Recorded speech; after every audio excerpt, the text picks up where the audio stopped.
ഏതൊരു കാര്യവും ആദ്യമായിട്ട് ആര് ചെയ്യുന്നോ അല്ലെങ്കിൽ ഏതൊരു കമ്പനി ചെയ്യുന്നോ അപ്പോൾ അവരുടെ പേര് മാത്രമാണ് നമ്മൾ ഓർത്ത് വെക്കാറുള്ളൂ. ഇപ്പോൾ രണ്ടാമത് ആര് ഇറക്കി അതൊന്നും നമ്മൾ നോക്കാറില്ല. ഇപ്പോൾ റീസെന്റ് നോക്കിയാൽ തന്നെ ലോകത്തിൽ തന്നെ ആദ്യത്തെ ഒരു CNG ബൈക്കാണ് ബജാജ് ഇറക്കിയത്.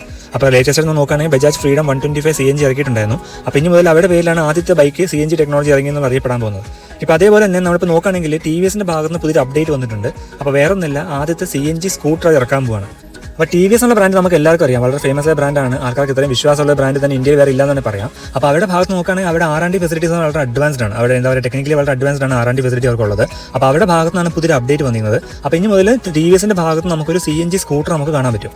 അപ്പോൾ പ്രൊജക്റ്റിന്റെ പേര് വന്നിട്ട് U740 എന്നുള്ള കോഡാണ് അവർ ഇട്ടിരിക്കുന്നത്. അപ്പോൾ നമ്മൾ നോക്കുകയാണെങ്കിൽ ആക്ച്വലി വരുന്നത് TVSന്റെ ജൂപ്പിറ്റർ, നമ്മുടെ IC എഞ്ചിൻ ജൂപ്പിറ്റർ ഉണ്ടല്ലോ, അതേ ഒരു വണ്ടിയുടെ പ്ലാറ്റ്ഫോമിലാണ് വണ്ടി വരുന്നത്. അപ്പോൾ അതിന് കൂടുതൽ ഡീറ്റെയിൽസ് ഒന്നും പുറത്ത് വന്നിട്ടില്ല. അപ്പോൾ അതിൽ കിട്ടുന്ന ഇൻഫർമേഷൻ വെച്ച് പറയുകയാണെങ്കിൽ TVS ഉടനെ തന്നെ അതിന്റെ CNG സ്കൂട്ടർ ഇറക്കുമെന്നാണ് പറയുന്നത്. അപ്പോൾ അതിന് കൂടുതൽ ഡീറ്റെയിൽസ് എടുത്ത് മുറിക്കാൻ വീഡിയോ ചെയ്യുന്നതാണ്. അപ്പോൾ നിങ്ങൾ ചാനൽ സബ്സ്ക്രൈബ് ചെയ്തിട്ട് ബെല്ലൈക്കൺ പ്രസ് വെച്ചാൽ മതി. അപ്പോൾ ഇങ്ങനത്തെ ഇൻഫർമേഷൻ നിങ്ങൾക്ക് ആദ്യമേ നോട്ടിഫിക്കേഷൻ വരും.